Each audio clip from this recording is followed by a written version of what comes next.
welcome to the Short Shifts Fantasy Hockey Podcast. I'm your host, Ben Burnett. Joining me, my friend and your other host, Louis Ezekiel. Louis, my friend, how are you doing this fine evening? Man, it is a thrilling evening. We've got 2 hat tricks already. We've got a goalie carousel taking place. Just a lot of interesting stuff going on here. Very intrigued to see where the rest of the night takes us. I'm curious to hear, I feel like, you and I were dead in the middle of this, but I think when people hear a goalie carousel taking place, they're probably going to first think, what do you mean? What are you talking about? Oh, so in Washington, they have flipped back and forth between Samsonov and Vanacek several times. My initial guess is that we are dealing with a gastrointestinal situation, but I will wait until we find out more information. This news may be very old by the time you're hearing the pod. That's right. And so, of course, we are the Short Shifts podcast, the twice weekly between mega show episodes of Keeping Karlsson podcast to keep you up to date on all of the happenings across the fantasy hockey world, the fantasy hockey cinematic universe. And Louis, there's no other place that we can start than in Vegas tonight, where Jack Eichel, I don't know if he's landed, but Jack Eichel is heading to Sin City. Our long national nightmare is over. Jack Eichel has been traded along with a third-round pick in 2023 in exchange for Alex Tuch, Peyton Krebs, a top 10 protected 2022 first, and a second in 2023. Eichel is now slated to undergo artificial disc replacement. He will return sometime. There's kind of conflicting information out there. I know Eichel said he's hoping to be ready to go in the Olympics. Friedman, that's what he told Elliot Friedman. There were also reports out today that it might be closer to March or even April. So I guess where I want to start here, as I'm sure everyone else does, is what are our thoughts on Eichel rest of season, Louis? I know we were talking last week about how he could be back in 8 to 10 weeks, but that seems to be an accelerated timeline based on everything that we found out today. Yeah, mostly we've been hearing a lot of estimates like 3 months for recovery time.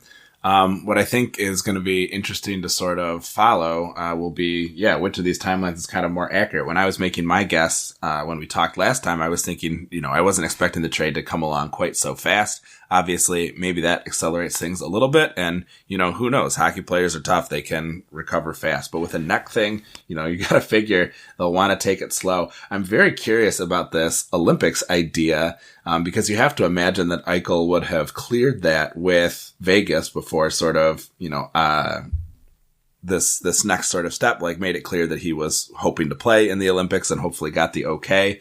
But yeah, whether or not he will be healthy enough to do that, I think is an interesting question. If I do hold Eichel in a keeper, it was a keeper where I felt pretty secure about hanging on him in an IR slot all season. So I'm pretty excited about that. And I think other keeper owners should be too. The idea of Eichel with Stone and Pacioretty, is very appealing. That could be one heck of a good top line. Louis, you're getting lost. I said, what do you think about Eichel rest of this season? And you're going on a whole tangent. Tell me about this year. I want to know. I want to start with the beginning. You're right. I'm sorry. It's very exciting, and I am losing my focus just a little bit here. So I think that we should be cautiously optimistic for the rest of the season. The one thing that has me a little bit concerned here is the fact that we're looking at Vegas right now with a serious cap crunch. Like, the question about how Eichel is going to fit into the lineup is very much up in the air. And I'm not a contract expert. I'm learning a lot of this stuff as we, find out how it goes. But I think that it may be a situation where it's challenging to get him into the lineup if they're going to be under the cap. They may have to move some folks, or else they may try to do a Tampa and just say, he's still recovering. He's still on long-term injured reserve. Oh, it's the playoffs. He's ready to go. I don't know if you can fool the league twice in that particular way. People were pretty chuffed about how Tampa handled that. So that, I think, remains to be seen. Given the timeline that they have shared, which sounds like maybe end of February, early March, potentially, in a best case scenario, I think that's got to be quite exciting for anyone who picked him up because they are going to return some value. So are you saying though that you think he's going to be good when he comes back? That's what I guess I'm trying to get at is, do we think that Jack Eichel, if he does return, in February or March, you think he'll be, worth the first round pick or be playing at a first round pick level?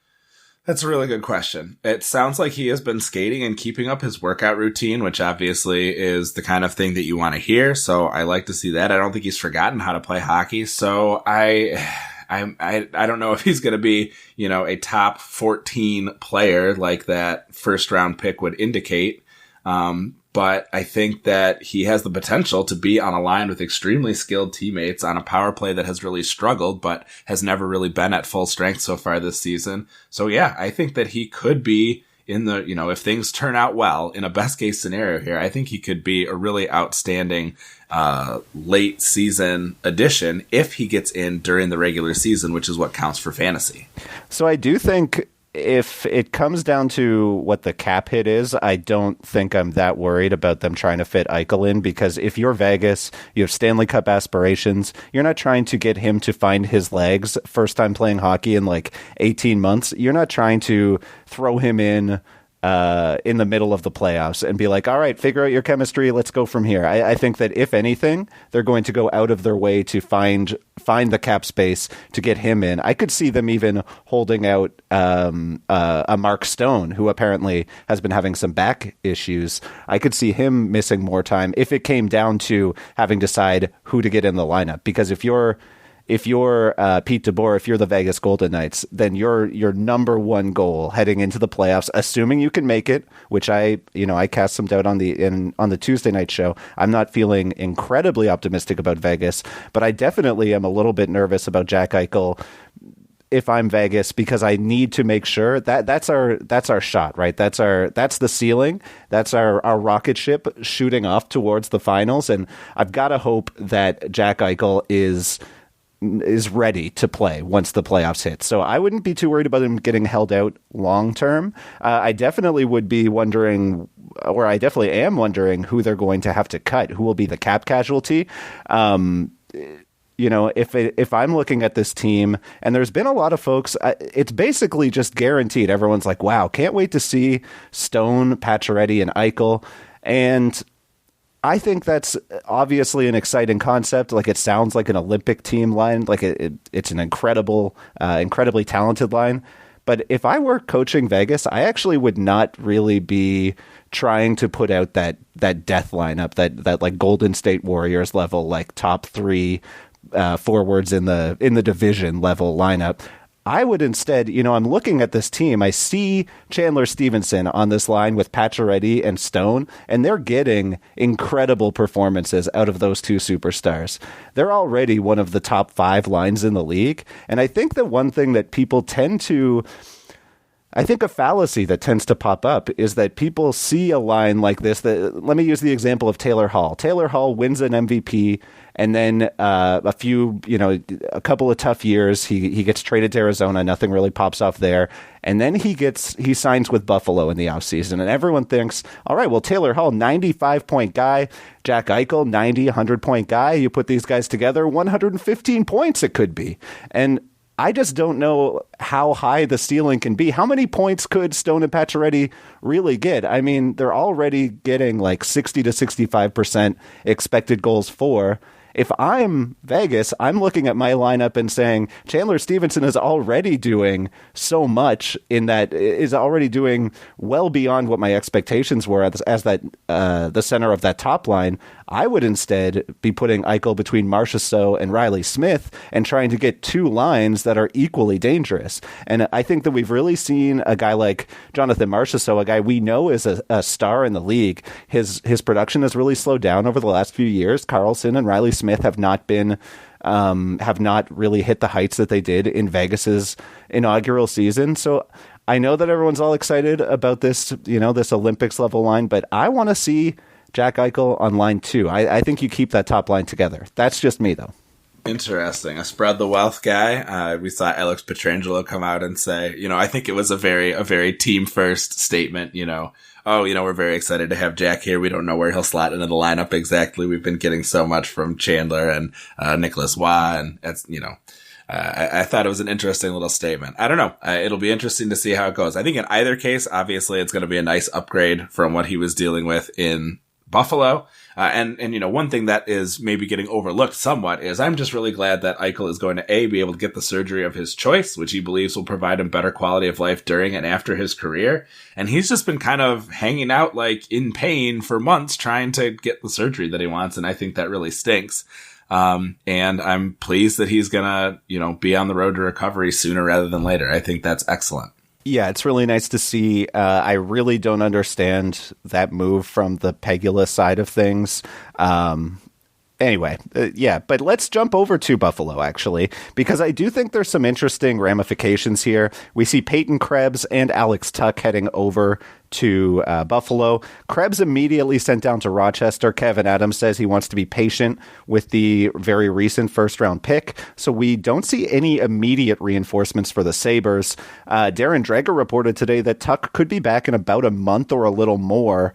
I'm wondering if you think this moves the needle for any of Buffalo's current crop. I mean, this is a team, everyone's kind of still in the, wow, how are they doing this? I don't really understand how Buffalo is able to have such a strong start to the season. I think they're 5-3-1 before tonight's game. And they're doing that with Jeff Skinner, Dylan Cousins, and Vinny Hinostroza, Rasmus Asplund, Tage Thompson, and Victor Olofsson in their top six.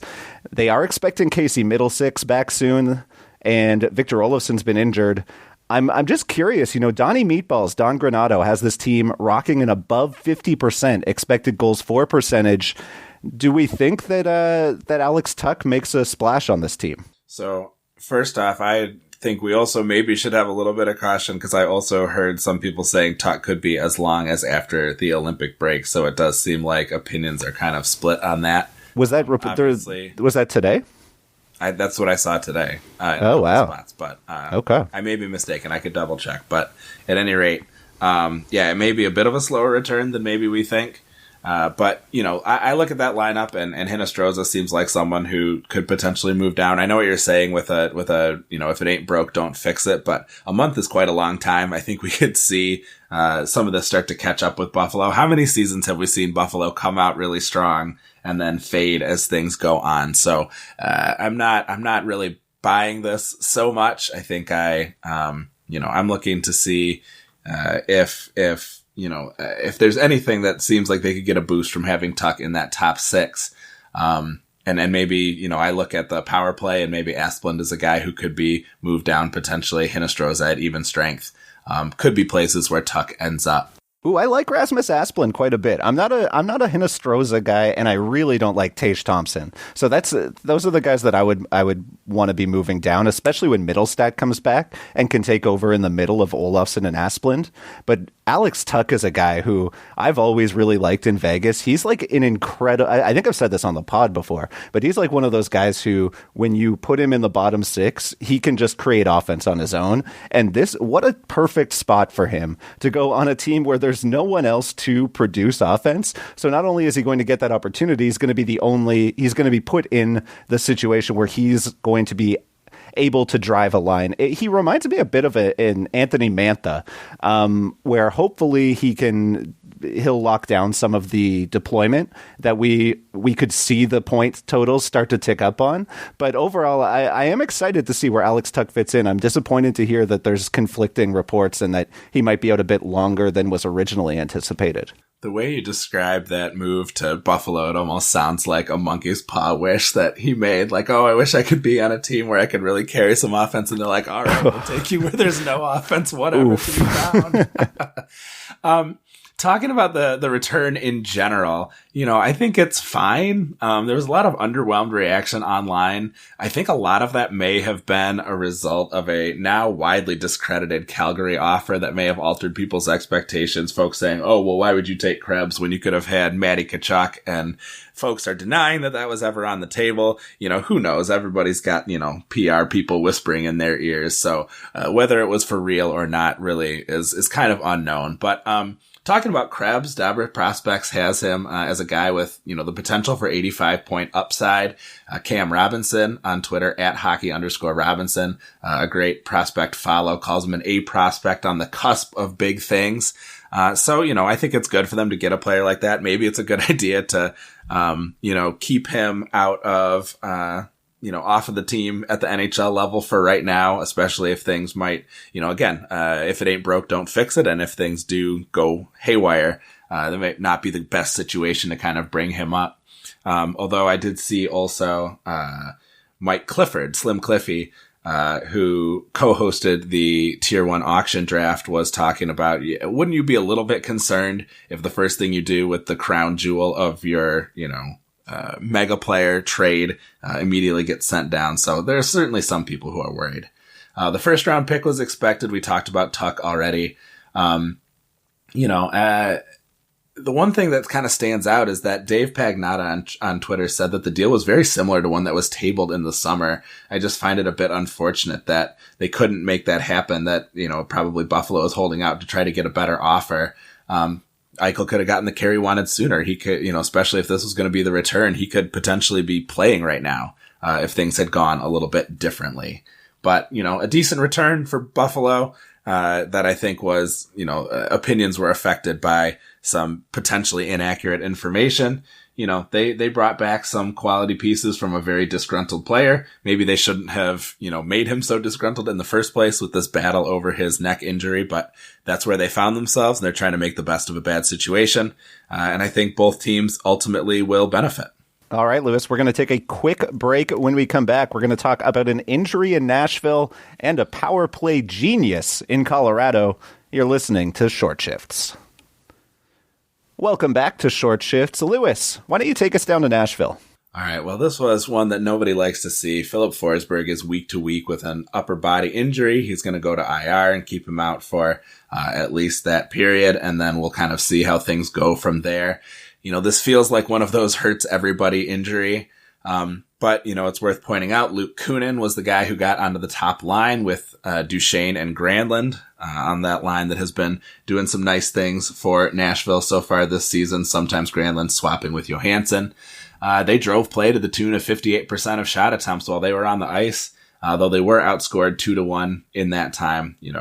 Playing against the Oilers, that'll happen to you sometimes. Kunin did manage to grab an assist. We also saw Eeli Tolvanen, who is currently enjoying a 9-game pointless streak. He did get onto that top power play. He did not factor into Nashville's power play goal.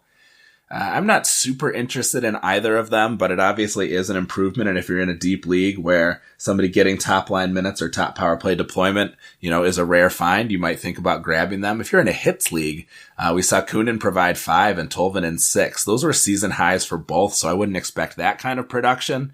Kunin is the more reliable one in that category if you're looking for a guy with hits. And it's worth pointing out, Matt Duchesne is still available in 2/3 of Yahoo leagues. Now, that's probably not 2/3 of active leagues that are actually working, but that's still pretty low. He's pacing for 74 points. That's probably unsustainable, and certainly losing Forsberg, I think, is going to slow that down a little bit. But, I might consider grabbing him off of the wire. He's going to be he's going to have a greater focus of the offense put upon him with Forsberg out. So that may help counteract a little bit some of the problems that they're having. So that's a guy that I would definitely consider go out and grab from the waiver wire if he is there in your league and you've got space for him. You would consider grabbing Matt Duchesne?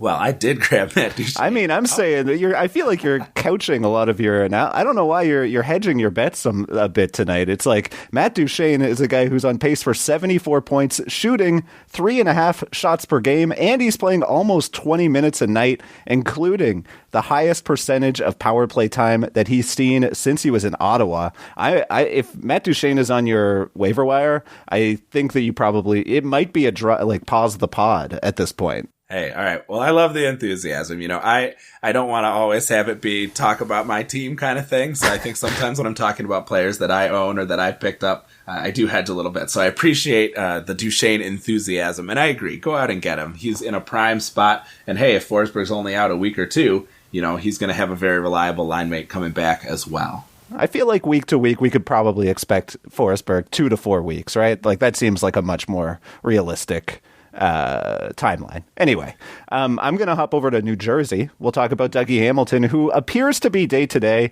but the reason I wanted to bring this up, he left their Tuesday night game with an injury, and the Devils tried two different looks on the top power play unit. They tried Ty Smith, and they tried PK Subban up there.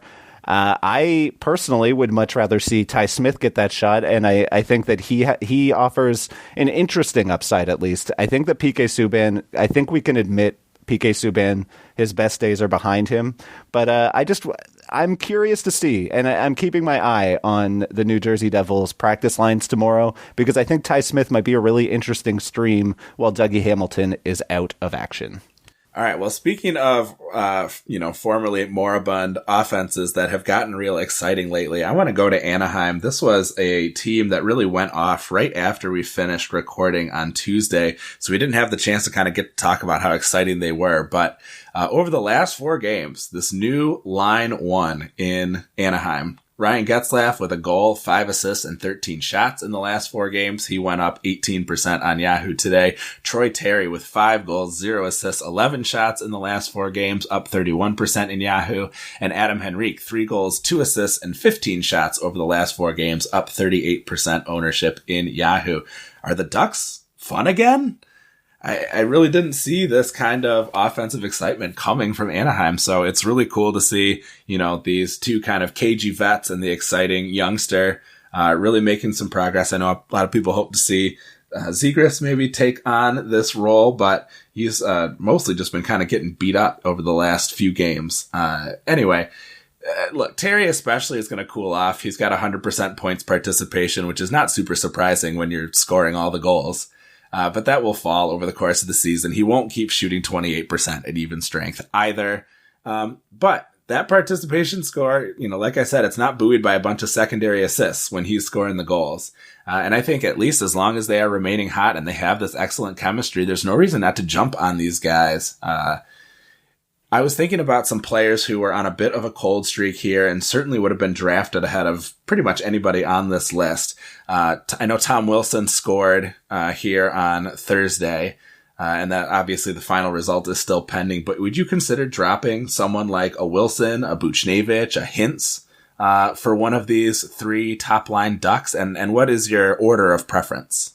Well, I wouldn't drop Tom Wilson. I mean, I think he's got like 8 points in 10 games or something. So I'd be pretty happy with Tom Wilson if I had him. Rope Hintz is a really interesting player because of the cold streak.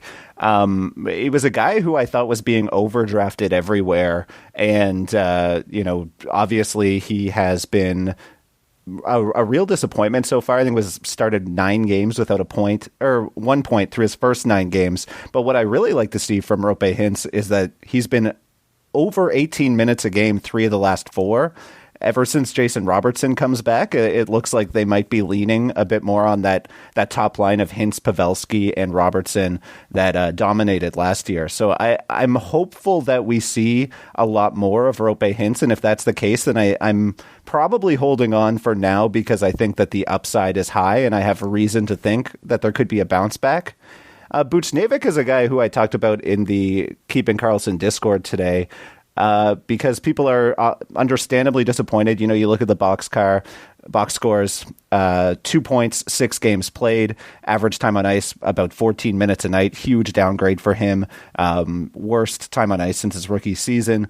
But in fairness, I mean, I would say that he's probably going to level out more in the 16-minute range. This is quite skewed because he was kicked out of that Arizona game and then suspended for 2 games in the second game of the season. So he only skated for 4 minutes then.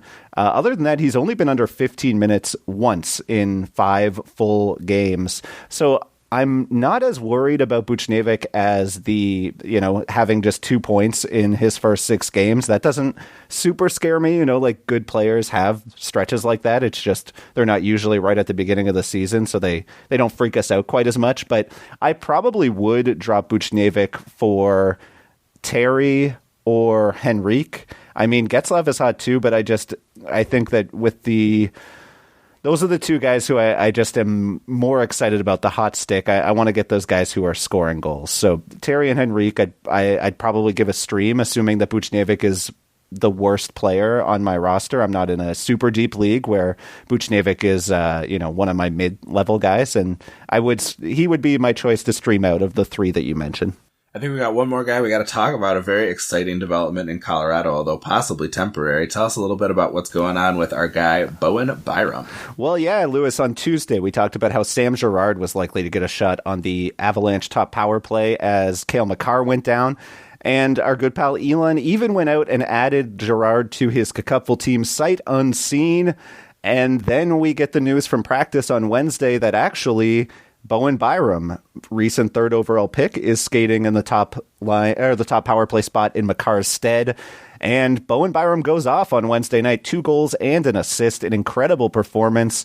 Unfortunately, just like I said last Tuesday about Girard, it's too early for me to get excited about Bowen Byram, and the reason for that is, again, the schedule in Colorado. They play just once more this week. They play twice next week, and then twice again the following week. 4 or 5 games, I guess, between now and the 22nd.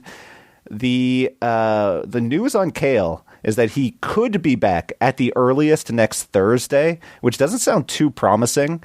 We've seen Cale miss time. He struggled last year to get back on the ice when he went down with injuries, and it would be this sort of same thing of, he's day-to-day, and then it's, we'll hopefully get him back next week, and then it's 2 weeks later, and you're like, okay, now he's back. So hopefully this isn't a trend that we continue to see with Makar. But basically, I'm just I'm interested in Byram, as when he plays. It's just a matter of if he fits onto your team, because it's going to be hard to carry him 6 or 7 days in a row without a game. Yeah, he is starting to get a little bit of a reputation as a Band-Aid boy, and that could be concerning because if Byram can really step in and capably fill that spot, he does have the chance potentially of getting Wally pipped. We mentioned that last week as well. But I always love to bring that up. Yeah. So, and it's something interesting, certainly worth watching. If I can make one little addendum here, just one extra bit of news. We did see Sergei Bobrovsky leave the game against Washington after making all 13 saves that he faced. He is out with an upper body injury and unlikely to return. So keep an eye out on Spencer Knight. Obviously, Florida is a great team to play behind. We saw Knight produce really admirably late in the season last year. So just something to keep an eye on. Maybe scan your waiver wire and see if that is a guy who is available. Because if Bobrovsky misses any significant time, and he's been known to do that, this could really be a great opportunity for Knight. Not great tonight. But he was thrown in cold unexpectedly, so I don't want to hold that against him too much. That's right, Lewis. That's all we got tonight. Why don't you walk us out of here? All right. Well, thank you as always for joining us. Be sure to give us a follow at Short Shifts KK. Brian and Elon, of course, are at Keeping Carlson. Dave Benton of Stream Scheme at NHL Stream Scheme.